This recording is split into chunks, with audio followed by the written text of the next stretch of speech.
Heading వచ్చి మనం clotting pathway మనం డిస్కస్ చేస్తాం. సో క్లాటింగ్ పాత్వేలో ఏముంటాయి? Extrinsic pathway, intrinsic pathway. So extrinsic pathway, intrinsic pathway main goal ఏంటి? ఫ్యాక్టర్ టర్న్ యాక్టివేట్ చేయడం. సో ఇంట్రిన్సిక్ పాత్వేలో ఏమవుతుంది? ఫ్యాక్టర్ 12 అంటే ఆల్రెడీ మీకు జరిగింది, జస్ట్ రివ్యూ అన్నమాట. ఫ్యాక్టర్ 12 దగ్గర యాక్టివేట్ అవుతుంది. యాక్టివేటెడ్ 12 మనము 11 ఫ్యాక్టర్ని యాక్టివేట్ చేస్తుంది. సో 11 అనేది 11A గా కన్వర్ట్ అవుతుంది.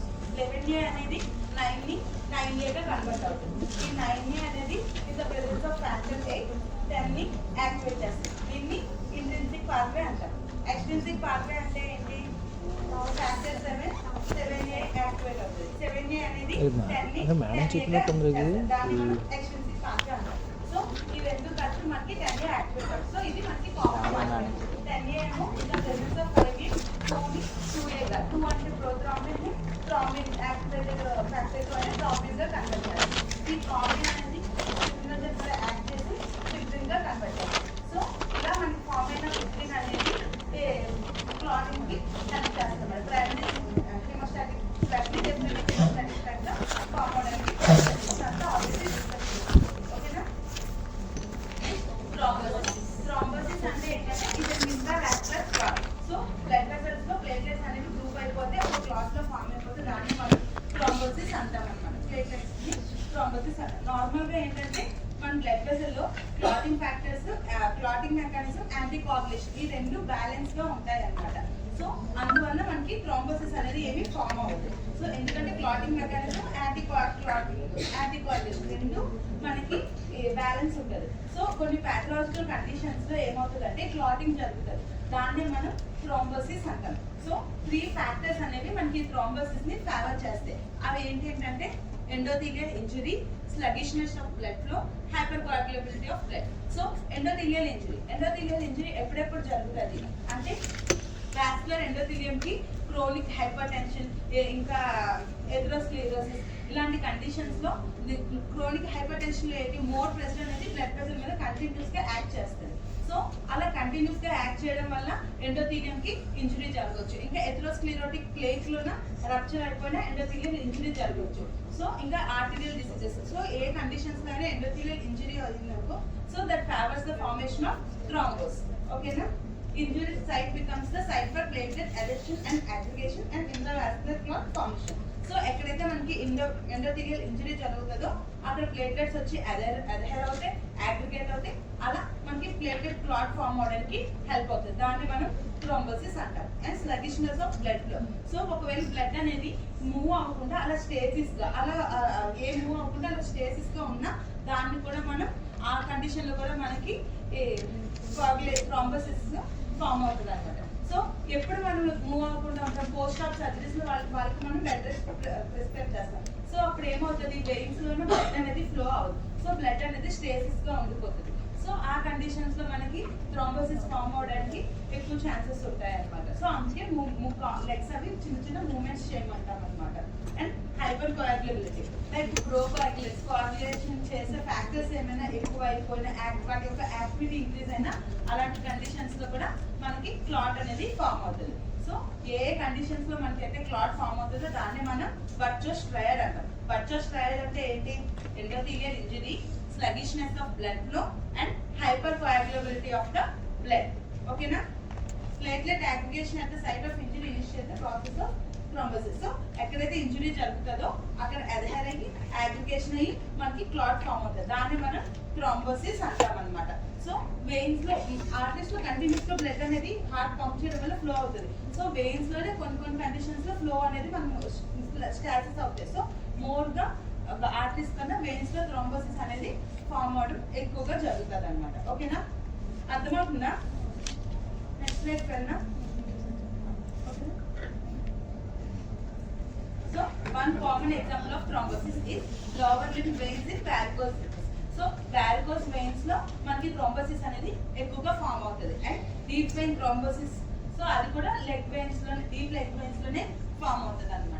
And thrombosis also occurs in cardiac chambers and valve leaflets. So ఈ థ్రోంబోసిస్ అనేది హార్ట్ యొక్క ఛాంబర్స్ అండ్ వాల్స్ మీద కూడా మనకి ఫామ్ అవుతుంది అనమాట. సో ఈ థ్రోంబోసిస్ అయితే ఏమవుతుంది, మనకి కాంప్లికేషన్ ఏంటి? ఈ థ్రోంబస్ ఫామ్ అయిపోవడం వల్ల మనకి బ్లడ్ వెసల్ అనేది అబ్స్ట్రక్ట్ అయ్యి డిస్టల్ పార్ట్ ఆఫ్ ద బాడీకి మనకి బ్లడ్ అనేది సప్లై అవ్వదు, పర్ఫ్యూజన్ తగ్గిపోతుంది. అండ్ కొన్నిసార్లు ఏంటవుతుందంటే పార్ట్ ఆఫ్ ద థ్రాంబస్ అనేది డిస్లాజ్ అయిపోతుంది, బ్రేక్ అయిపోయి సర్క్యులేషన్ లో ఫ్లో అవుతుంది.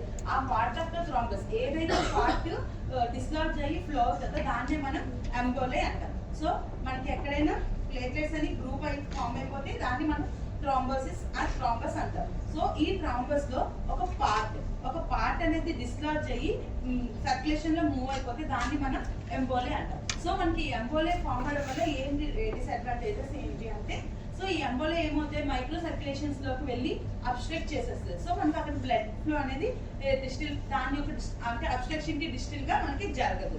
సో దానివల్ల ఏంటి, ఇప్పుడు హార్ట్ లో ఏంటి ఉంటుంది, కరోనరీ ఆర్టరీ. ఆ కరోనరీ ఆర్టరీకి క్యాపిలరీస్ ఉంటాయి. సో ఈ ఎంబోలే వెళ్ళి ఆ హార్ట్ యొక్క కరోనరీ క్యాపిలరీస్ ని అబ్స్ట్రక్ట్ చేసింది అనుకోండి, అప్పుడు ఏమవుతుంది, అక్కడ పర్ఫ్యూషన్ ఏమి జరగక మనకి ఎంఐ ఫామ్. అంటే ఎంఐ అంటే ఏంటి, ఇస్చిమియా కదా, హార్ట్ ఇస్చిమియా అయ్యి డెత్ అయిపోతుంది, దానే కదా మనం ఎంఐ అంటాం. సో అలాగే మనకి ఎంఐ ఫామ్ అవడం. అదే బ్రెయిన్ లో క్యాపిలరీస్ కి, సెరిబ్రల్ క్యాపిలరీస్ కి అయితే స్ట్రోక్ రావడం, ఇంకా ఇంటెస్టైన్ కి అయితే గ్యాంగ్రీన్ అది వచ్చేయడం. సో అలా మనకి ఏంటంటే ఎక్కడైతే ఏ పార్ట్ అయితే మనకి ఎంబోలే డిస్లాజ్ అయ్యి బ్లాక్ అయిపోతుందో ఆ రిమైనింగ్ పార్ట్ దాని యొక్క డిస్టిల్ గా మనకి బ్లడ్ సప్లై అని జరగదు అనమాట. అందుకోసమే మనకి ఎంబోలే అనేది మోర్ డేంజరస్ అనమాట. ఓకేనా. థ్రాంబస్ అంటే మనకి ఎక్కడ ఫామ్ అయిందో అక్కడే ఉండిపోతుంది. ఎంబోలే అనేది డిస్లాజ్ అయిపోయి త్రూఅవుట్ ద సర్క్యులేషన్ అనేది మూవ్ అవుతుంది. సో అది ఎక్కడో ఒక దగ్గర బ్లాక్ చేసేస్తుంది, అబ్స్ట్రక్ట్ చేసేస్తుంది అనమాట ఎంబోలే. ఓకేనా, అర్థమవుతుందా?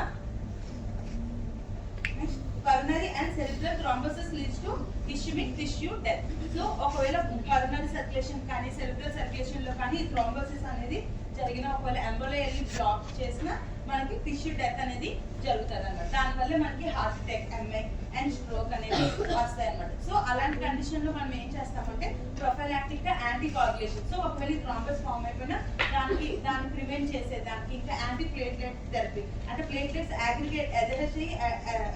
అగ్రిగేట్ జరిగితేనే కదా మనకి థ్రాంబోసిస్ అవుతుంది. సో ప్లేట్లెట్ అగ్రిగేషన్ జరగకుండా, ప్లేట్లెట్ అడ్హెషన్ జరగకుండా, అంటే against platelets and anti coagulants అనేవి మనం వాళ్ళకి ప్రిస్క్రైబ్ చేస్తాం అనమాట. సో మనకి ఏంటంటే థ్రాంబస్ ఫామ్ అవ్వకుండా, అంటే ఒకసారి ఎంఐ స్ట్రోక్ ఇచ్చే వాళ్ళకి యాస్పిరిన్, క్లోపిడ్రాజిల్ ఇవన్నీ మనం ఇస్తాం కదా ఇందుకోసమనే. ఓకేనా, అర్థమవుతుందా? మళ్ళీ చెప్పాలా? అర్థమవుతుందా? మళ్ళీ చెప్పండి. నార్మల్ గా బ్లడ్ వెసల్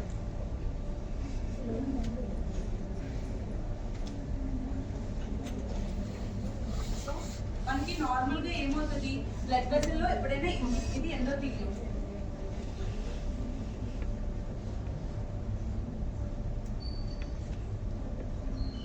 ఇది ఎండోథీలియం. నార్మల్ గా మనకి బ్లడ్ అనేది ఈజీగా ఫ్లో అయిపోతుంది. సో ఒకవేళ ఇంజ్యూర్ అయితే మనకి బ్లడ్ వెసల్ లో ఎక్కడైనా ఇంజ్యూర్ అయింది అనుకోండి, అప్పుడు మనకి క్లాటింగ్ మెకానిజం అనేది యాక్టివేట్ అవుతుంది. సో ఫస్ట్ వాసో కన్స్ట్రిక్షన్ జరుగుతుంది, తర్వాత ప్లేట్లెట్ అడ్హెషన్, ప్లేట్లెట్ అగ్రిగేషన్, అలా ప్రైమరీ టెంపరరీ హిమోస్టాటిక్ ప్లస్ ఫామ్ అవుతుంది. దాని తర్వాత క్లాటింగ్ మెకానిజం, క్లాటింగ్ ఫ్యాక్టర్స్ అన్ని యాక్టివేట్ అయ్యి మనకి డెఫినెటివ్ ప్లగ్ అనేది ఫామ్ అవుతుంది. సో అదేమో సీల్ చేస్తుంది అనమాట. ఈ ఇంజ్యూర్డ్ సైట్ ని క్లాటింగ్ వల్ల మనకి సీల్ చేస్తుంది. సో మనకి ఏంటంటే ఎండోథీలియం అనేది ఇక్కడ రీజనరేట్ అవుతుంది, తర్వాత ఈ క్లాట్ అనేది లైజ్ అవుతుంది అనమాట. ఇది మెకానిజం. సో మనకి ఏంటంటే ఇది నార్మల్ గా జరుగుతూ ఎక్కడైనా ఇంజ్యూర్ జరిగితే జరుగుతుంది. కానీ కొన్ని నార్మల్ గా ఏంటంటే ఇలా క్లాటింగ్ జరిగితే వెంటనే ఇక్కడ ఎండోథీలియం అనేది రీప్లేస్ అవ్వగానే యాంటీ కోయాగులేషన్ కూడా యాక్టివేట్ అవుతుంది. అది యాక్టివేట్ అవ్వడం వల్ల ఇది డిసపియర్ అయిపోతుంది. ఇది నార్మల్ గా. కానీ నార్మల్ గా బ్యాలెన్స్ ఉంటుంది. కొన్ని కండిషన్స్ లో ఏమవుతాయి అంటే ఎండోథీలియల్ ఇంజురీ జరిగినా, లేకపోతే బ్లడ్ ఫ్లో అనేది స్లో అయినా, బ్లడ్ అనేది ఇలా ఫ్లో అయితే ఏవి సెటిల్ అవ్వలేము. ఒకవేళ బ్లడ్ అనేది ఫ్లో అవ్వకుండా ఇలాగ స్టాగ్నెంట్ గా ఉండిపోయింది అనుకోండి, సో మనకి ఏమవుతాయి, ప్లేట్లెట్స్ అని సెటిల్ డౌన్ అవుతాయి. సెటిల్ డౌన్ అయితే అడ్హెషన్ అగ్రిగేషన్ ఈజీగా జరిగిపోతుంది. సో మనకి థ్రాంబోసిస్, ప్లేట్లెట్స్ అని ఒక గ్రూప్ ఆఫ్ ప్లేట్లెట్స్ ఫామ్ అయిపోయిన దాన్ని థ్రాంబోసిస్ అంటాం. So certain conditions like endothelium లో ఇంజురీ జరిగింది. ఎండోథీలియల్ ఇంజురీ ఎప్పుడెప్పుడు జరుగుతుంది, హైపర్ టెన్షన్ లో ఎక్కువ ప్రెషర్ అనేది వెసల్ బ్లడ్ కాలమ్ అనేది వెసల్ మీద ఎక్కువ ప్రెషర్ అనేది ఎగ్జర్ట్ చేస్తుంది. సో దానివల్ల ఎండోథీలియల్ ఇంజురీ జరుగుతుంది. ఒకవేళ పోస్ట్ ఆఫ్ కండిషన్స్ లో వాటిలో ఏమవుతుంది, బ్లడ్ అనేది మూవ్ అవ్వదు. మూవ్ అవ్వకుండా అంటే మనం బెడ్ రెస్ట్ అనేది ప్రిస్క్రైబ్ చేస్తాం కదా. సో అప్పుడు ఏమవుతుంది, అలా స్టేసిస్ తో ఉండిపోతుంది. స్టేసిస్ తో ఉండిపోవడం వల్ల ఏమవుతాయి, ఈ ప్లేట్లెట్స్ అనేవి అక్కడ సెటిల్ డౌన్ అయిపోతాయి. ఆ కండిషన్స్ ఇంకా హైపర్ కోయాగులబిలిటీ, మనకి క్లాటింగ్ ఫ్యాక్టర్స్, ఈ క్లాటింగ్ మెకానిజం ఏమైనా ఎక్కువ యాక్టివిటీ జరిగిన ఈ టైంలో మనకి థ్రాంబోసిస్ అనేది ఫామ్ అవుతుంది అనమాట. దాన్ని మనం థ్రాంబోసిస్ అంటాం. సో మనకి ఇప్పుడు థ్రాంబోసిస్ వల్ల ఏమవుతుందంటే, ఒకవేళ థ్రాంబోసిస్ ఇలా పెద్దది ఫామ్ అయింది అనుకోండి, ఇలా బ్లడ్ ఫ్లో అవుతుంది అనుకోండి, ఇక్కడ ఫామ్ అయిపోవడం వల్ల ఏమవుతుంది, మనకి ఇక్కడ అబ్స్ట్రక్ట్ జరిగిపోతుంది. అబ్స్ట్రక్షన్ జరిగిపోవడం వల్ల ఈ పార్ట్ కి బ్లడ్ అనేది వెళ్ళదు. ఇక్కడికి బ్లడ్ అనేది వెళ్ళకపోవడం వల్ల మనకి ఏమవుతుంది, ఈ part of the blood vessel A organ కి అయితే సప్లై చేస్తుందో అక్కడికి మనకి బ్లడ్ సప్లై జరుగుతుంది. సో అక్కడ టిష్యూస్ కి ఆక్సిజన్ అవి అందక, గ్లూకోజ్ ఏమి అందక అవి డెత్ అయిపోతాయి. ఓకేనా, అర్థమైందా? అలాగే ఇప్పుడు ఇది థ్రాంబోసిస్ అన్నమాట. కొన్నిసార్లు ఏమవుతుంది, థ్రాంబోసిస్ వల్ల ఏంటంటే ఎక్కడైతే థ్రాంబోసిస్ ఫామ్ అవుతుందో దాని యొక్క డిస్టల్ పార్ట్ లో మాత్రమే మనకి ఎఫెక్ట్ వస్తుంది అనమాట. కొన్నిసార్లు ఏమవుతుందంటే ఈ థ్రాంబోసిస్ లో ఒక పార్ట్, ఈ పార్ట్ అనేది డిస్లాడ్జ్ అయిపోతుంది. ఈ డిస్లాడ్జ్ అయిపోయి ఈ పార్ట్ ఏం చేస్తుందంటే ఇలా బ్లడ్ వెసల్ లో ఫ్లో అయిపోతుంది. ఇలా బ్లడ్ వెసల్ లో ఫ్లో అయిపోవడం వల్ల ఏమవుతుంది, మనకి ఆర్టరీస్, వెయిన్స్, క్యాపిలరీస్ అలా స్మాల్ గా అవుతాయి కదా. సో ఎప్పుడైతే ఈ స్మాల్ పార్ట్ అనేది ఏదైనా ఒక స్మాల్ క్యాపిలరీలోనో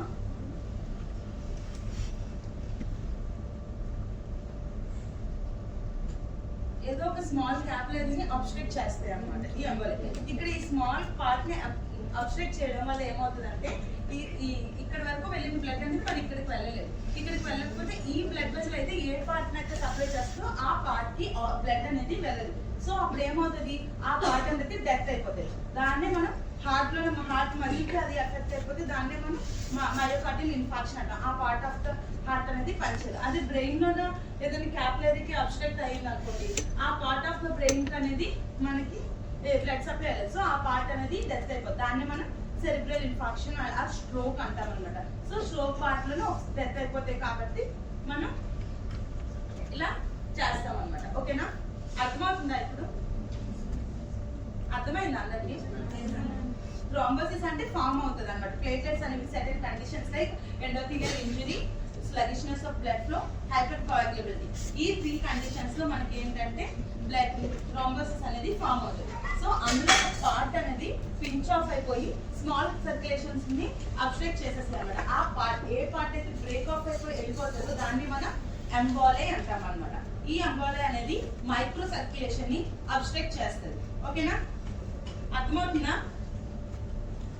ఓకేనా, సో ఏ పార్ట్ అయితే అబ్స్ట్రక్ట్ చేస్తే ఆ పార్ట్ అనేది మనకి ప్రాబ్లం అంటాం. Anti haemostatic mechanism.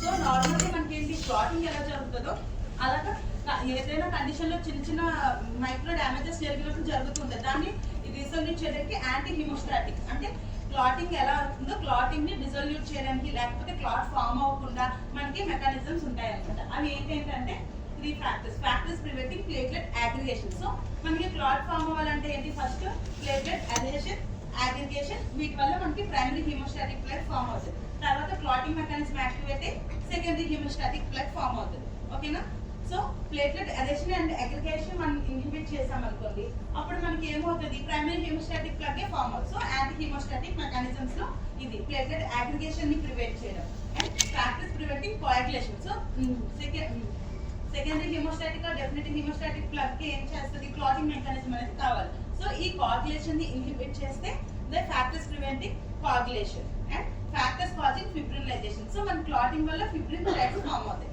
సో మనం ఆ ఫిబ్రిన్ థ్రెడ్స్ ని డిసోల్యూట్ చేస్తే దాన్ని ఫిబ్రినోలైసిస్ అంటాం. సో మనకి 3 మెకానిజమ్స్ ఉంటాయి. ప్లేట్లెట్ అగ్రిగేషన్ ని స్టాప్ చేసేది, ప్లేట్లెట్ కోయాగులేషన్ ని ఇన్హిబిట్ చేసేది అండ్ ఫిబ్రినోలైసిస్ ని కాజ్ చేసేది. ఓకేనా, అర్థమవుతుందా? అర్థమైందా?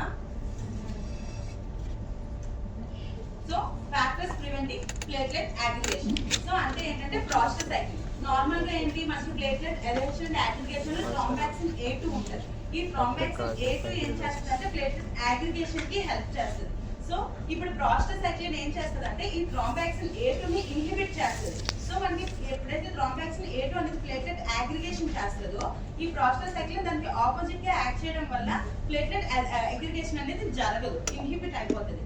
అదే ప్రోస్టోసైక్లిన్ యొక్క మెయిన్ యాక్షన్. ఓకేనా, ప్లేట్లెట్ అగ్రిగేషన్ ని ఇన్హిబిట్ చేస్తుంది.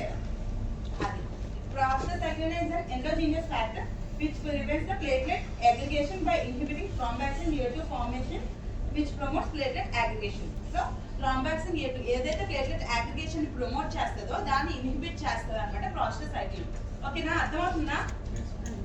నెక్స్ట్ సో ఇంకా నోట్ ఏంటంటే ఆస్పిరిన్ కూడా థ్రోంబాక్సిన్ A2 ని ఇన్హిబిట్ చేస్తుంది. లైక్ ప్రాస్టాసైక్లిన్ ఎలాగో దీన్ని ఇన్హిబిట్ చేస్తుందో అలానే ఆస్పిరిన్ కూడా ఇన్హిబిట్ చేస్తుంది. సో ఎప్పుడైతే ఆస్పిరిన్ కూడా మనకి ప్లేట్లెట్ అగ్రిగేషన్ ని ఇన్హిబిట్ చేస్తుందో అప్పుడు మనకి ప్లేట్లెట్ ప్లగ్ అనేది ఫామ్ అవ్వలేదు. సో అలా ప్లేట్లెట్ ప్లగ్ ఫామ్ అవ్వలేదు కాబట్టి మనకు స్ట్రోక్ కానీ ఎంఐ కానీ వచ్చే పేషెంట్స్ కి మనం ఆస్పిరిన్ ప్రిస్క్రైబ్ చేస్తాం. ఎందుకంటే వాళ్ళలో కోయాగ్యులేటబిలిటీ ఎక్కువ ఉంటుంది. సో మళ్ళీ సేమ్ అటాక్ రిపీట్ అవ్వకూడదు, అంటే వాళ్ళలో ప్లేట్లెట్స్ అగ్రిగేట్ అవ్వకూడదు.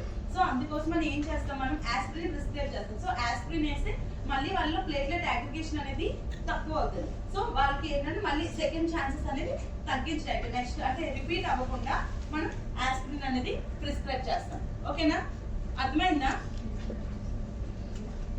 Next circulatory anticoagulants. ఇంకా ఏంటంటే యాంటీకోయాగ్యులెంట్స్ అనేవి మన బాడీలో ఉంటాయి. అవి ఏంటంటే heparin, antithrombin 3 and protein C. ఓకేనా, నెక్స్ట్ హెపారిన్ అనేది ఏంటంటే ఇది మెయిన్ యాంటీకోయాగ్యులెంట్ అన్నమాట.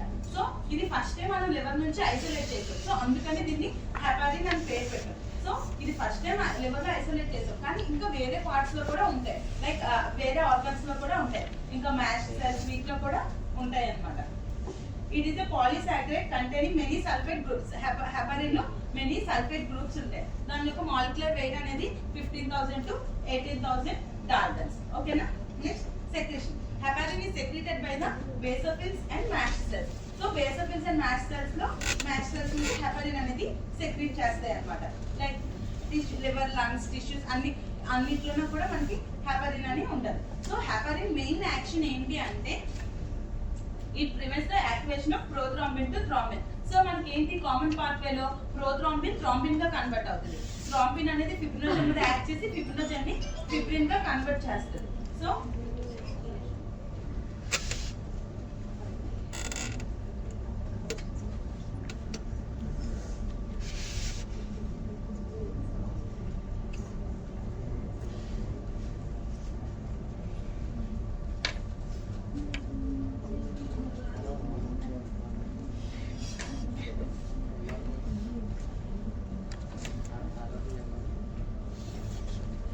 సో మనకి కామన్ పాత్వేలో ఏమవుతుంది, ప్రోథ్రాంబిన్ అనేది థ్రాంబిన్ గా కన్వర్ట్ అవుతుంది. థ్రాంబిన్ అనేది ఫిబ్రినోజెన్ మీద యాక్ట్ చేసి ఫిబ్రిన్ గా కన్వర్ట్ అవుతుంది. సో మనకి హెపారిన్ ఏంటంటే ప్రోథ్రాంబిన్ ని థ్రాంబిన్ గా కన్వర్ట్ అవ్వకుండా చూస్తుంది. ఇంకా థ్రాంబిన్ అనేది ఫిబ్రినోజెన్ మీద యాక్ట్ చేసి ఫిబ్రిన్ గా కన్వర్ట్ అవ్వకుండా కూడా హెల్ప్ చేస్తుంది. And facilitates the action of antithrombin 3 and antithrombin 3 యొక్క యాక్షన్ కూడా అవ్వడానికి హెల్ప్ చేస్తుంది అనమాట. thereby it inhibits the active forms of 9, 10, 11 and 12. So 9, 10, 11, 12 ని ఇన్హిబిట్ చేస్తుంది అనమాట యాంటీథ్రాంబిన్ 3 ని యాక్టివేట్ చేయడం, అదే ఫెసిలిటేట్ చేయడం వల్ల. ఓకేనా, నెక్స్ట్ యాంటీథ్రాంబిన్ 3 అనేది ప్లాస్మాలో అండ్ వాస్కులర్ ఎండోథెలియల్ అదే ప్లాస్మాలో ఉంటుంది అనమాట. ఇట్ ఇన్హిబిట్ క్లాటింగ్ మెకానిజం లో గోల్డ్ అండ్ క్లాటింగ్ ఫ్యాక్టర్స్ ని ఇన్హిబిట్ చేస్తుంది. నెక్స్ట్ ప్రోటీన్ C ఏంటంటే ఇప్పుడు ఎండోథెలియల్ సెల్స్ ఉంటాయి కదా బ్రెయిన్ లో, తప్ప అన్ని ఎండోథెలియల్ సెల్స్ లో ఒక ప్రోటీన్ ఉంటుంది అనమాట, అదే థ్రాంబోమోటిలిన్. ఈ థ్రాంబోమోటిలిన్ ఏం చేస్తుంది అంటే థ్రాంబిన్ మీద యాక్ట్ చేసి థ్రాంబిన్ మీద యాక్ట్ చేసి ప్రోటీన్ C యాక్టివేటర్ గా కన్వర్ట్ చేస్తుంది. సో ఈ ప్రోటీన్ C యాక్టివేటర్ ఏం చేస్తుంది అంటే ప్రోటీన్ C ని యాక్టివేటెడ్ ప్రోటీన్ C గా చేస్తుంది. సో ఈ యాక్టివేటెడ్ ప్రోటీన్ S ప్రెజెన్స్ లో యాక్టివేటెడ్ ఫ్యాక్టర్ 7, 8 అండ్ యాక్టివ్ 5 ని ఇన్యాక్టివేట్ చేసి నార్మల్ ఫ్యాక్టర్ 5 అండ్ 8 గా కన్వర్ట్ చేస్తుంది. సో మనకి ఏంటి నార్మల్ గా క్లాటింగ్ మెకానిజమ్స్ లో నార్మల్ ఇన్యాక్టివేటెడ్ ని యాక్టివేటెడ్ గా చేస్తుంది. సో ఇక్కడ మనకి ప్రోటీన్ C ఏం చేస్తుంది, యాక్టివేటెడ్ ని ఇన్యాక్టివేటెడ్ గా చేస్తుంది. అది యాక్టివేటెడ్ 8 and 5 ని ఇన్యాక్టివేటెడ్ 8 and 5 గా కన్వర్ట్ చేస్తుంది. ఇంకా టిష్యూ ప్లాస్మోజెన్ యాక్టివేటర్స్ ని కూడా ఇన్యాక్టివేట్ చేస్తుంది. ఇది మీకు నెక్స్ట్ అర్థమవుతుంది. ప్లాస్మోజెన్ ని ప్లాస్మిన్ కన్వర్ట్ అవ్వకుండా ప్లాస్మిన్ గా కన్వర్ట్ అవడానికి హెల్ప్ చేస్తుంది. ఓకేనా, అర్థమవుతుందా? నెక్స్ట్ ఫిబ్రినోలైటిక్ మెకానిజం అంటే ఏంటంటే మనకి క్లాటింగ్ మెకానిజం లో ఏమవుతుంది, ఫిబ్రిన్ థ్రెడ్స్ అనేవి ఫామ్ అవుతాయి. సో ఆ ఫామ్ అయిన ఫిబ్రిన్ థ్రెడ్స్ ని డిసోల్యూట్ చేస్తుంది, దాన్ని ఫిబ్రినోలైసిస్ అంటాం అన్నమాట. సో అందులో మనకి మెయిన్ ఏంటంటే ప్లాస్మిన్ ఆర్ ఫిబ్రినోలైసిస్. సో ఈ ప్లాస్మిన్ ఆర్ ఫిబ్రినోలైసిన్ అనేది ఈ ఫిబ్రిన్ థ్రెడ్స్ ని డిగ్రేడ్ చేస్తుంది. అది ఓకేనా, అర్థమైందా? నెక్స్ట్ ఇది ఏంటంటే ఈ ప్లాస్మినోజెన్ ఆర్ ప్రోఫైబ్రినోజెన్ ఉంటుంది, ప్లాస్మినోజెన్ ఉంటుంది కదా, ఈ ప్లాస్మినోజెన్ అనేది ప్లాస్మిన్ గా కన్వర్ట్ అవుతుంది అన్నమాట. మన బాడీలో ప్లాస్మినోజెన్ ఉంటుంది, అది టిష్యూ ప్లాస్మినోజెన్ యాక్టివేటర్ ప్రెజెన్స్ లో ప్లాస్మిన్ గా కన్వర్ట్ అవుతుంది. సో మనకి ఏదైనా డ్యామేజ్ అయింది అనుకోండి, మనకి టిష్యూ ప్లాస్మినోజెన్ యాక్టివేటర్ అనేది రిలీజ్ అవుతుంది. అది రిలీజ్ అవ్వడం వల్ల మనకి ఏమవుతుంది అంటే ప్లాస్మినోజెన్ అనేది ప్లాస్మిన్ గా కన్వర్ట్ అవుతుంది. సో ఫామ్ అయిన ప్లాస్మిన్ ఏం చేస్తుంది, ఫిబ్రిన్ థ్రెడ్స్ ని డిగ్రేడ్ చేసేస్తుంది అనమాట, స్మాల్ ప్రొడక్ట్స్ గా. ఓకేనా, ఈ ప్లాస్మిన్ అనేది ఫిబ్రిన్ థ్రెడ్స్ ని డిగ్రేడ్ చేసేస్తుంది. ఓకేనా, అర్థమవుతుందా? అది సో ఇలాగా ఈ ప్లాస్మిన్ ఫామ్ అవడానికి ప్రోటీన్ సి కూడా హెల్ప్ చేస్తుంది అనమాట. ఓకేనా, next human tissue plasminogen activator. So మనకి టిష్యూ ప్లాస్మినోజెన్ యాక్టివేటర్ కదా, ప్లాస్మినోజెన్ ని ప్లాస్మిన్ గా కన్వర్ట్ చేస్తుంది. సో ఇది మనం రీకాంబినెంట్ టెక్నాలజీస్ తో కూడా దీన్ని మనం ప్రొడ్యూస్ చేయొచ్చు. అండ్ యూరోకైనేస్ అనేది మన కిడ్నీ నుంచి ప్రొడ్యూస్ అవుతుంది, అండ్ యూరోకైనేస్ అండ్ స్ట్రెప్టోకైనేస్ అనేది బ్యాక్టీరియా. సో ఇవన్నీ ప్రొడ్యూస్ అవుతాయి. దీనివల్ల యూజ్ ఏంటి, సో మనకి క్లాటింగ్ మెకానిజం లో ఫామ్ అయిపోయిన ఫిబ్రిన్ థ్రెడ్స్ ని డిసోల్యూట్ చేస్తుంది. సో మనకి ఎంఐ, స్ట్రోక్ ఇలాంటి వాళ్ళు గోల్డెన్ అంటే with in certain time. So మనకి ఏంటంటే ఇక్కడ బ్లడ్ వెసల్ ని అబ్స్ట్రక్ట్ చేసింది. అబ్స్ట్రక్ట్ చేయడం వల్ల ఈ టిష్యూకి అనేది బ్లడ్ సప్లై తగ్గిపోతుంది. సో ఈ టిష్యూ అనేది రివర్సిబుల్ ఇంజురీ స్టేజ్ లో, అంటే డెత్ అవ్వకముందు ఒక స్టేజ్ ఉంటుంది కదా, ఆ స్టేజ్ లో కనుక మనం వాళ్ళకి ఇవి ఇచ్చామనుకోండి, టిష్యూ ప్లాస్మినోజెన్ యాక్టివేటర్, యూరోకైనేస్, స్ట్రెప్టోకైనేస్, ఇవి ఇవ్వడం వల్ల ఏమవుతుందంటే మనకి ఈ ఫైబ్రిన్ థ్రెడ్స్ అనేవి డిసల్యూట్ అయ్యి ఇంకా ఈ ప్లేట్లెట్స్ అనేవి ఈ క్లాత్ ని మళ్ళీ లైజ్ చేసేస్తుంది. సో అప్పుడు మళ్ళీ బ్లడ్ సప్లై అనేది ఈ టిష్యూకి వెళ్ళి మళ్ళీ ఈ టిష్యూ అనేది బతకగలదు, అంటే ఇంజురీ నుంచి నార్మల్ వైబుల్ అవుతుంది అనమాట. ఓకేనా, అర్థమైందా? సో మనకి ఏంటంటే ఈ టిష్యూ ప్లాస్మినోజెన్ యాక్టివేటర్, యూరోకైనేస్, స్ట్రెప్టోకైనేస్ ఇవన్నీ ఏంటంటే క్లాట్ ని లైజ్ చేయడానికి హెల్ప్ చేస్తుంది. సో మనకి ఎంఐ, స్ట్రోక్ ఈ కండిషన్స్ లో ఏమవుతాయి, ఈ బ్లడ్ సప్లై అనేది ఆగిపోవడం వల్లే కదా జరుగుతుంది. సో ఎంబోలై వల్ల మనకి అది జరిగింది అనుకోండి, అప్పుడు మనం వాటికి ఇవి ఇచ్చామనుకోండి, ఆ క్లాట్ ని లైజ్ చేయడానికి, ఆ క్లాట్ ని కరిగించడానికి హెల్ప్ చేస్తుంది. సో అవి ఎప్పుడైతే డ్యామేజ్ ఇంజురీ స్టేజ్ లో అంటే రివర్సిబుల్ ఇంజురీ స్టేజ్ లో ఉంటాయో అప్పుడు మనం మళ్ళీ బ్లడ్ సప్లై ఇస్తే ఆ టిష్యూస్ అనేవి రీగైన్ అవుతాయి, వైబుల్ అవుతాయి, మళ్ళీ బ్రతుకుతాయి అనమాట. ఓకేనా, అర్థమవుతుందా? సో ఈ ఫిబ్రినోలైటిక్ సిస్టమ్ అనేది ఎప్పుడెప్పుడు యాక్టివేట్ అవుతుంది, ఎప్పుడెప్పుడు ఎలా ఇన్హిబిట్ అవుతుంది. సో స్ట్రెస్ అండ్ స్ట్రెయిన్స్ ఈ కండిషన్స్ లో మనకి ఈ ఫిబ్రినోలైటిక్ సిస్టమ్ అనేది యాక్టివేట్ అవుతుంది. అండ్ ఎపినెఫ్రిన్, కార్టికోస్టెరాయిడ్, ఫెన్ఫార్మిన్ ఇవి కూడా ఫిబ్రినోలైటిక్ సిస్టమ్ ని యాక్టివేట్ చేస్తుంది. లైక్ టిష్యూ యాక్టివేటర్స్ కూడా యాక్టివేట్ చేస్తుంది. And inhibited by anti plasmin. దానికి ఎగ్జాంపుల్ ఏంటంటే ఎప్సిలాన్ అమైనో సాక్రోయిక్ యాసిడ్. ఓకేనా, అర్థమవుతుందా?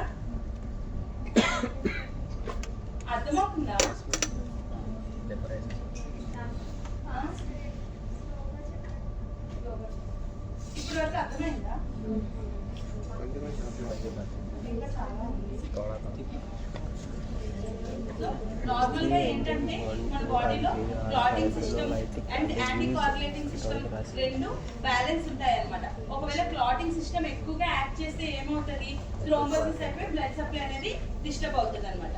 అదే ఒకవేళ ఫిబ్రినోలైటిక్ సిస్టమ్ అంటే యాంటీ కోయాగులేటింగ్ సిస్టమ్ అది ఎక్కువగా యాక్టివేట్ అయితే ఏమవుతుంది, మన బ్లడ్ చిన్న డ్యామేజ్ జరిగితే వెంటనే క్లాట్ అయిపోవాలి కదా. క్లాటింగ్ సిస్టమ్ ఉన్నది ఎందుకు, ఏదైనా ఇంజురీ నార్మల్ గా కాదు, మనం మూవ్ అయినప్పుడు ఆ ఫ్రిక్షన్ వల్ల కూడా మైక్రో డ్యామేజెస్ అనేవి మనకి జరుగుతాయి. సో అలాంటి డ్యామేజెస్ వాటి అన్నింటినీ కూడా ఈ క్లాటింగ్ సిస్టమ్ యాక్టివేట్ అయ్యి వాటిని సీల్ చేసేస్తుంది. సో మన బ్లడ్ అనేది వేస్ట్ అవ్వకుండా అలాగా అది క్లాటింగ్ సిస్టమ్ అందుకే హెల్ప్ చేస్తుంది. యాంటీ కోయాగులేటింగ్ సిస్టమ్ ఏంటంటే అవి ఎక్కువగా ఫామ్ అయిపోతే దాన్ని లైజ్ చేసి అంటే టిష్యూకి అబ్స్ట్రక్షన్, బ్లడ్ ఫ్లో అబ్స్ట్రక్ట్ అవ్వకుండా మనకి యాంటీ హీమోస్టాటిక్ మెకానిజం హెల్ప్ చేస్తుంది. సో ఈ రెండు బ్యాలెన్స్ తో ఉండాలి. ఒకవేళ క్లాటింగ్ సిస్టమ్ ఎక్కువ యాక్ట్ అయితే ఏమవుతుంది, థ్రోంబోసిస్ ఫామ్ అయిపోతుంది. ఒకవేళ యాంటీ కోయాగులేటింగ్ సిస్టమ్ ఎక్కువ యాక్టివేట్ అయితే ఏమవుతుంది, సో మనకి క్లాట్ ఫామ్ డ్యామేజ్ అయింది, క్లాట్ ఫామ్ అయిపోయింది, వెంటనే క్లాట్ లైజ్ అయిపోయింది. సో అప్పుడు ఏమవుతుంది, మనకి బ్లడ్ అక్కడ ఎండోథీలియం మళ్ళీ రీజనరేట్ అవ్వకముందే క్లాట్ అనేది డిజాల్వ్ అయిపోతుంది. అప్పుడు ఏమవుతుంది, బ్లడ్ అనేది బ్లీడింగ్ జరిగి ఎక్కువ టిష్యూ డ్యామేజ్, అదే ఎక్కువ బ్లడ్ లాస్ అనేది జరుగుతుంది. సో రెండింటికి మనకి బ్యాలెన్స్ అనేది ఉండాలన్నమాట. ఓకేనా. Plasmin can form kinase. So మనకి ఫార్మ్ క్లాట్ డిజాల్వ్ అవ్వనప్పుడు ప్లాస్మిన్ ఫార్మ్ అవుతుంది కదా, అది కైనెస్ ని ప్రొడ్యూస్ చేస్తుంది అనమాట. సో మనకి ఇన్ఫ్లమేటరీ రెస్పాన్సెస్ రావడానికి కైనిన్ అనేది మెయిన్ రోల్ ప్లే చేస్తుంది. ఓకేనా. ఓకేనా. నెక్స్ట్ యాంటీకోగులెంట్స్. యాంటీకోగులెంట్స్ ఏంటి, న్యాచురల్ గా మనకి heparin, antithrombin C and protein C ఉంటాయి. సో సింథటిక్ గా మనం ఏం తయారు చేయొచ్చు, vitamin K antagonist, calcium sequesters, Malaysian pit vipers, ఆర్బిన్ అండ్ కోల్డ్. ఓకేనా.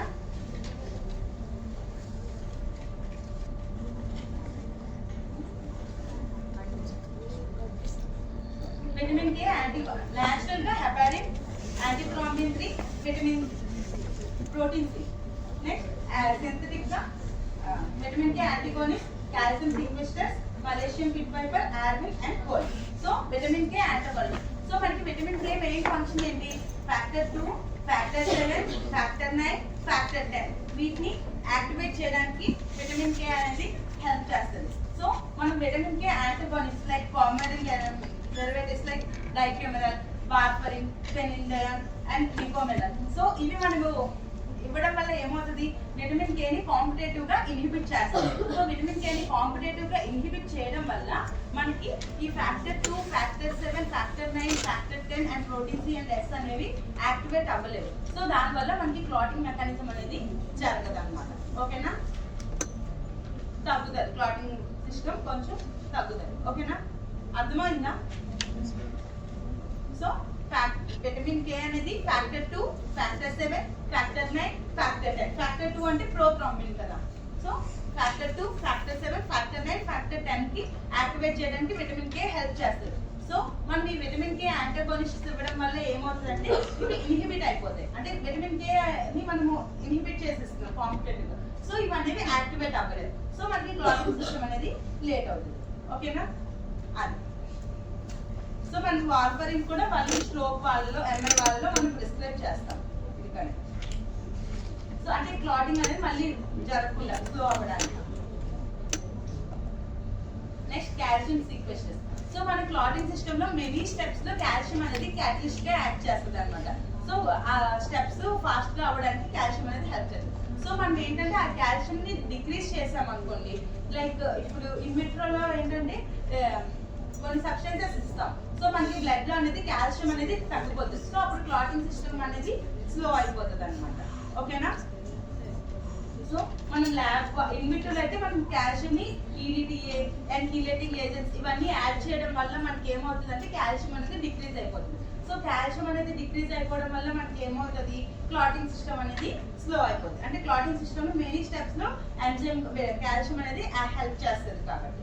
అండ్ ఇన్ వివో బాడీలో ఏం చేస్తాము, లో కాల్షియం లెవెల్స్ అనేవి బ్లడ్ క్లాటింగ్ ని ఇన్హిబిట్ చేస్తాయి అనమాట. బట్ కాల్షియం లెవెల్స్ క్లాటింగ్ ని ఇన్హిబిట్ చేసే దానికన్నా ముందే లో కాల్షియం వల్ల వేరే సింటమ్స్ రావడం వల్ల మనం కాల్షియం ని కరెక్ట్ చేసేసుకుంటాం అనమాట. సో బ్లడ్ లో కాకుండా బయట. ఓకేనా. Malaysian pit viper. సో ఇన్విట్రోలో ఏంటంటే డైరెక్ట్ యాంటీఫిబ్రిల్ అని ఇన్హిబిట్ చేసేస్తుంది అనమాట. ఓకేనా, అంటే ల్యాబ్ లో. సో ఇన్ బాడీలో ఏంటంటే ఫిబ్రినోజన్ ని డిస్ట్రక్ట్ చేస్తుంది అనమాట. సో ఫిబ్రినోజన్ ని డిస్ట్రక్ట్ చేయడం వల్ల ఏమవుతుంది, క్లాట్ అనేది ఫాస్ట్ గా డిజాల్వ్ అయిపోతుంది. సో బ్లీడింగ్ అనేది జరుగుతుంది. And by stimulating conversion of plasminogen to plasmin. So అదే క్లాట్ ని డిజాల్వ్ చేయడానికి, ప్లాస్మినోజన్ ని ప్లాస్మిన్ గా చేయడానికి అండ్ ఫిబ్రినోజన్ ని డిస్ట్రక్ట్ చేసి క్లాట్ ని ఫాస్ట్ గా లైజ్ చేసేస్తుంది. సో ఫాస్ట్ గా లైజ్ చేయడం వల్ల ఏమవుతుంది, బ్లీడింగ్ అనేది జరుగుతుంది. అండ్ కాట్ ఇది కూడా ఒక స్నేక్ వెనమే, సేమ్ లైక్ ఫిబ్రినోజన్ ని డిక్రీజ్ చేసేస్తుంది అనమాట. ఓకేనా. Next cold. 5 to 10 degrees temperature లో కూడా మన క్లాటింగ్ సిస్టమ్ యాక్టివేట్ అవ్వదు అనమాట. బట్ మరి మనకి ఎప్పుడైనా ఇంజురీ జరిగితే మనం ఏం చేస్తాము, ఐస్ నే అప్లై చేస్తాం. సో మనకి ఐస్ కోల్డ్ కండిషన్ లో మనకి ఏమవుతుంది, క్లాటింగ్ సిస్టమ్ యాక్టివేట్ అవ్వదు. క్లాటింగ్ సిస్టమ్ యాక్టివేట్ అవ్వకపోతే బ్లడ్ వెసల్ అనేది సీల్ అవ్వదు. సో మనం ఎందుకు ఐస్ని అప్లై చేస్తాం, ఎందుకు అప్లై చేస్తామంటే కోల్డ్ కండిషన్లో బ్లడ్ వెసల్స్ అనేవి వ్యాస్ ఆఫ్ కన్స్ట్రక్షన్ జరుగుతాయి. వ్యాస్ ఆఫ్ కన్స్ట్రక్షన్ జరగడం వల్ల బ్లడ్ అనేది బయటికి ఎక్కువ లూజ్ అవ్వదు. అదే హాట్ టెంపరేచర్లో వ్యాసో డైలేట్ అవుతాయి. వ్యాసో డైలేట్ అవ్వడం వల్ల మోర్ బ్లడ్ లాస్ జరుగుతుంది. సో అందుకోసమని మనకి ఎప్పుడైనా ఇంజురీ అయితే వ్యాసో కన్స్ట్రక్షన్ ఎఫెక్ట్ కోసం మనం ఐస్ పెడతాం అన్నమాట. క్లాటింగ్ మెకానిజం యాక్టివేట్ అవ్వడానికి కాదు. ఓకేనా, అర్థమండి? Next bleeding disorders. సో మనకి ఈ ఫ్యాక్టర్స్ ఈ క్లాటింగ్ ఫ్యాక్టర్స్ ఏమైనా డెఫిషియెంట్ అయితే సెకండ్ డిసీజెస్ వస్తాయి. అందులో ఇంపార్టెంట్వి మనం డిస్కస్ చేసుకుందాం. ఓకేనా, haemophilia A. So haemophilia A అంటే ఏంటంటే factor 8 deficiency. So factor 8 deficiency వస్తే దాన్ని మనం హీమోఫిలియా ఏ అంటాం. Hemophilia A, also known as classic hemophilia, is a bleeding disorder that occurs due to the deficiency of factor 8. Factor 8 deficiency ఉంటే దాన్ని మనం hemophilia A అంటాం. ఇది X-linked recessive trait. So X-linked recessive అంటే ఏమవుతుంది, females ఎక్కువగా carriers గా ఉంటుంది. ఎందుకంటే వాళ్ళు నార్మల్ జీన్ ఉండడం వల్ల. మేల్స్ లో ఒక ఎక్స్ క్రోమోజోమ్ ఉండడం వల్ల వాళ్ళు మోర్ ఎఫెక్ట్ అవుతారు అనమాట దీని వల్ల. ఓకేనా, ఇది X-linked recessive disorder. Though it is less common than non-linked disease, it is more common than other inherited defects of coagulation. Women are carriers. So women అనే వాళ్ళు carriers గా ఉంటారు. ఎందుకంటే నార్మల్ క్రోమోజోమ్ ఉండడం వల్ల. And generally do not suffer from the disease as they are protected by the second X chromosome which is usually normal. Males లో ఒక X chromosome ఉండడం వల్ల ఇది X-linked recessive ఒకటే ఉన్నా కూడా వాళ్ళకి హీమోఫిలియా ఏ అనేది ఎఫెక్ట్ అవుతుంది. Next clinical features. So haemophilia A అంటే ఏంటి, factor 8, clotting factor 8 deficiency. So clotting factor deficiency అయిందంటే మనకి ఏమవుతుంది, క్లాటింగ్ మెకానిజం డిక్రీజ్ అవుతుంది. సో క్లాటింగ్ జరగట్లేదు అంటే ఏమవుతుంది, బ్లీడింగ్ ఎక్కువ అవుతుంది. సో అందుకే దీన్ని మనం బ్లీడింగ్ డిసార్డర్స్ అంటాం అనమాట. ఓకేనా, the disease usually manifest with bleeding tendency which appears in infancy. So వాళ్ళకి ఎక్కువగా చిన్న ఇంజురీ అయినా ఎక్కువసేపు బ్లీడింగ్ అనేది జరుగుతూ ఉంటుంది. But in mild cases it may appear in adult. So severe conditions లో అయితే చిన్నప్పుడే తెలుస్తుంది, మైల్డ్ కండిషన్స్ లో అడల్ట్కి వచ్చినప్పుడు తెలుస్తుంది అనమాట. So like soft tissues, haematomas and haemarthrosis leading to severe crippling haemarthropathy are highly characteristic of this disease. So మరి నేను ఏం చెప్పాను, నార్మల్ గా ఇంజురీ జరిగితేనే ఇంజురీ కాదు, మనం మూవ్ చేసుకున్న జస్ట్ మన మూవ్మెంట్స్ వల్ల కూడా మైక్రో ఇంజురీస్ అనేవి జరుగుతూ ఉంటాయి. సో అలా మన సాఫ్ట్ టిష్యూస్ లో వాటిలో ఏమైనా మైక్రో ఇంజురీస్ అవి జరిగినప్పుడు ఏమవుతుంది, బ్లడ్ వెసల్ నుంచి క్లాటింగ్ సిస్టమ్ వెంటనే యాక్టివేట్ అవ్వలేదు, ఎందుకంటే clotting factor deficiency. So clotting system వెంటనే యాక్టివేట్ అవ్వకపోవడం వల్ల ఏమవుతుంది, బ్లడ్ అనేది లాస్ అవుతుంది. సో బ్లడ్ అనేది లాస్ అయ్యి టిష్యూస్ లోకి వచ్చేస్తుంది, దాన్నే మనం హెమటోమా అంటాం. So soft tissue haematoma. అదే జాయింట్స్ లో వచ్చేస్తే హీమాథ్రోసిస్ అంటాం. సో అదే ఒకవేళ జాయింట్స్ లో ఎక్కువసేపు అలా ఎక్కువ లాస్ అయిపోయింది అనుకోండి బ్లడ్ అనేది, సో అలా ఎక్కువగా ఉండిపోవడం వల్ల ఏమవుతుంది, అది మన మూవ్మెంట్స్ కూడా అది ఇన్హిబిట్ చేసేస్తుంది అనమాట. సో దాన్ని మనం క్రిప్లింగ్ హీమాథ్రోపతి అంటాం. ఓకేనా, అర్థమవుతుందా? పీడిఎఫ్ పంపిస్తారు కావాలి. ఓకేనా, అర్థమవుతుందా? క్రిప్లింగ్ హీమాథ్రోపతి అంటాం.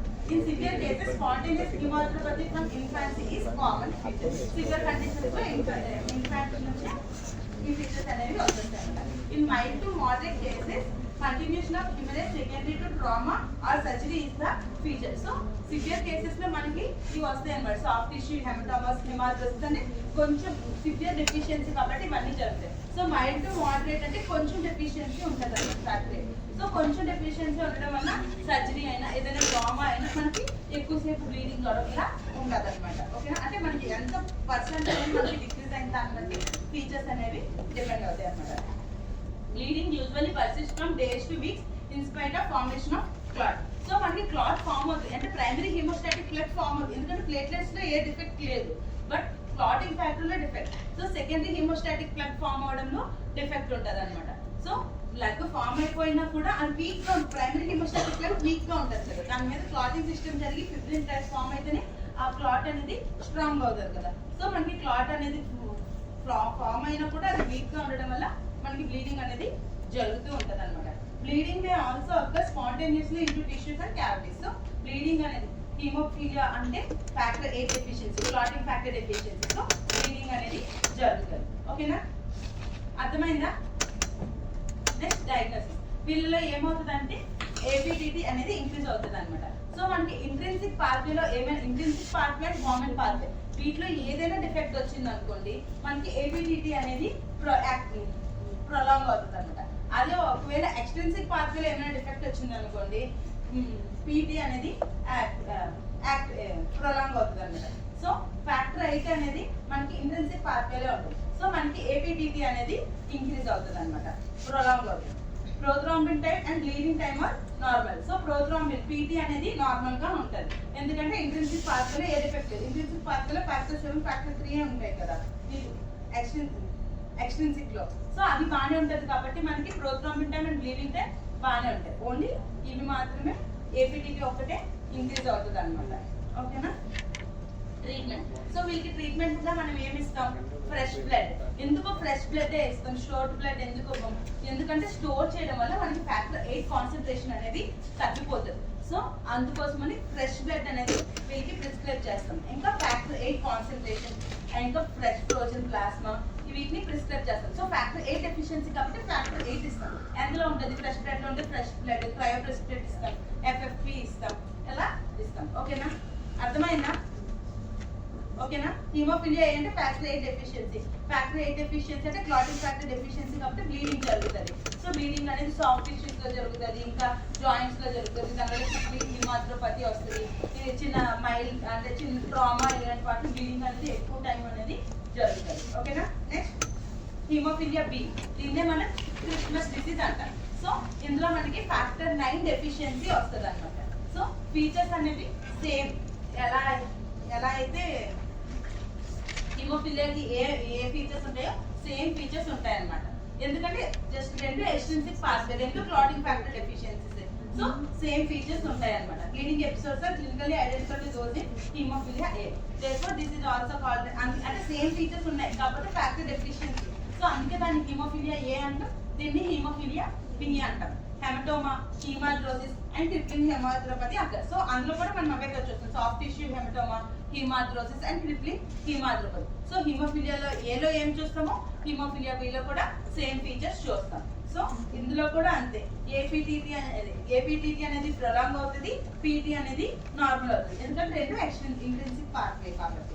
అండ్ ఇందులో ఏంటి మెయిన్ గా, అందులో ఫ్యాక్టర్ 8 తక్కువ అవుతుంది, ఇందులో ఫ్యాక్టర్ 9 తక్కువ అవుతుంది. ట్రీట్మెంట్ ఏంటంటే అందులో ఫ్యాక్టర్ 8 ఉండేవి మనం ఇస్తాం, ఇక్కడ ఫ్యాక్టర్ 9 ని రిప్లేస్ చేస్తాం అంతే. ఓకేనా? Haemophilia A, haemophilia B. ఓకేనా? Next von Willebrand disease. So von Willebrand disease అంటే మనకి ప్లేట్లెట్ అడ్హెషన్ లో మనం డిస్కస్ చేసుకుంటాం. ఏంటి? ఎండోథీలియం ఇంజరీ అయినప్పుడు, సో ఇక్కడ ఎండోథీలియం ఇంజరీ అయినప్పుడు ఇక్కడ వాన్ మిలిబ్రాన్ ఫ్యాక్టర్ ఉంటుంది. సో ఈ వాన్ మిలిబ్రాన్ ఫ్యాక్టర్ మీదే GP1B9,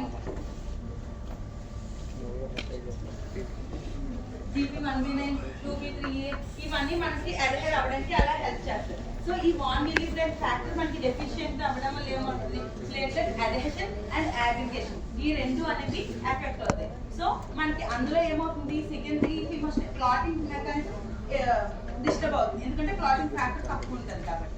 ఇందులో ఏమవుతుంది? మనకి వాన్ మిలిబ్రాన్ ఫ్యాక్టర్ తక్కువ ఉంటుంది. వాన్ మిలిబ్రాన్ ఫ్యాక్టర్ తక్కువ ఉండడం వల్ల ఏమవుతుంది? ప్లేట్లెట్ అంటే ఫస్ట్ ప్రైమరీ హీమోస్టాటిక్ ప్లాట్ఫామ్ అవడమే డిఫెక్ట్ అవుతుంది. ఓకేనా? అందులో క్లాటింగ్ అని ప్లస్ ఇంకొకటి ఏంటంటే ఈ వాన్ మిలిబ్రాన్ ఫ్యాక్టర్ ఏంటంటే ఫ్యాక్టర్ 8 ఉంటుంది కదా, క్లాటింగ్ ఫ్యాక్టర్ 8 కి క్యారియర్ గా కూడా యాక్ట్ చేస్తుంది. సో మనకి వాన్ మిలిబ్రాన్ ఫ్యాక్టర్ డెఫిషియన్సీ అవడం వల్ల ఏమవుతుంది? ఫ్యాక్టర్ 8 యొక్క యాక్టివిటీ కూడా తగ్గిపోతుంది. సో ఇందులో ప్రైమరీ హీమోస్టాటిక్ ప్లగ్ ఫామ్ అవడం డిఫెక్టే, సెకండరీ హీమోస్టాటిక్ ప్లగ్ కూడా డిఫెక్టే. 2 ప్రాబ్లమ్స్. ఓకేనా? Von Willebrand disease is the most common inherited bleeding disorder in humans that occurs due to deficiency of von Willebrand factor. So von Willebrand factor deficiency వల్ల మనకు von Willebrand disease వస్తుంది అన్నమాట. So ఇది మనకి central role in hemostasis and it serves as a carrier for factor 8. So ఇది ఏంటంటే factor 8 ని carrier గా యాక్ట్ చేయడం వల్ల ఎడ్హెషన్ ని ఇన్హిబిట్ చేస్తుంది, ఇంకా కోయాగులేషన్ ని ఇన్హిబిట్ చేస్తుంది, adhesion and aggregation. So therefore deficiency of von Willebrand factor leads to defects in formation of both temporary and definitive hemostatic plug. Ade temporary and primary, definitive ante secondary. So primary hemostatic plug ki defect avutadi, secondary hemostatic plug ki defect avutadi. Okay na? Ardhamainda? So variants in the 3 types of type 1, type 2, type 3. మళ్ళీ type 2 లో type 2A, type 2B, type 2M, type 2N. ఓకేనా? So type 1 అనేది most common. ఏంటంటే type 1 లో only 20 to 50% మాత్రమే 1 milligram fat అనేది తక్కువ అవుతుంది అనమాట. సో క్వాంటిటీ అంటే టైప్ 1 లో క్వాంటిటీ డిక్రీజ్ అవుతుంది, అది 20 to 50%. టైప్ 2 లో ఏమవుతుందంటే క్వాలిటీ డిక్రీజ్ అవుతుంది, అంటే 1 మిల్లీగ్రామ్ ఫ్యాట్ ఉంటుంది బట్ దాని యాక్టివిటీ తక్కువ ఉండదు అనమాట, అంటే క్వాలిటీ డిక్రీజ్ అయిపోతుంది. టైప్ 3 ఏంటంటే మోస్ట్ సివియర్ ఫ్యాట్, అంటే ఇక్కడ 20 to 50% కదా, ఇంకా ఎక్కువ చాలా తగ్గిపోతుంది అనమాట. సో అది టైప్ 3. టైప్ 1 లో 20 to 50% డిక్రీజ్ అవుతుంది. టైప్ 2 లో క్వాలిటేటివ్ గా తగ్గిపోతుంది. టైప్ 3 లో కంటిన్యూస్ గా టోటల్ గా డిక్రీజ్ అయిపోతుంది అనమాట. సేమ్ అదే. సో క్లినికల్ ఫీచర్స్ లో ఏంటి? Bleeding disorder. సో మనకి ప్రైమరీ హెమోస్టాట్ ఇంజరీ అయింది, ప్రైమరీ హెమోస్టాటిక్ ప్లగ్ ఫార్మ్ అవడంలో డిఫెక్ట్ ఉంది, సెకండరీలో ఉంది. సో మనకి ఏంటంటే బ్లీడింగ్ అనేది జరుగుతుంది. సో మైక్రో హిమోరేజెస్ డ్యామేజెస్ అవి జరుగుతూ ఉంటాయి కాబట్టి మ్యూకోక్యూటేనియస్ స్కిన్ లో మ్యూకోక్యూటేనియస్ బ్లీడింగ్ అనేది జరుగుతూ ఉంటుంది. ఇది most common presentation.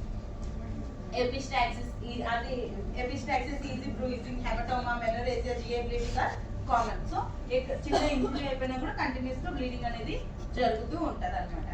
In type 3 patients suffer from severe bleeding and present with haemarthrosis and multi internals like haemophilia A. Type 3 లో ఏంటంటే ఇంకా టోటల్ ఉండదు కాబట్టి ఇంకా మోర్ సివియారిటీ. టైప్ 1 కన్నా టైప్ 3 ఎక్కువ సివియారిటీ ఎక్కువ ఉంటుంది అనమాట, ఎందుకంటే టోటల్ డిక్రీజ్. టైప్ 1 లో 20 to 50% డిక్రీజ్ ఉంటుంది.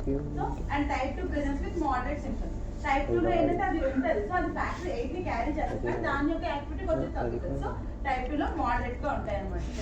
ఓకేనా? నెక్స్ట్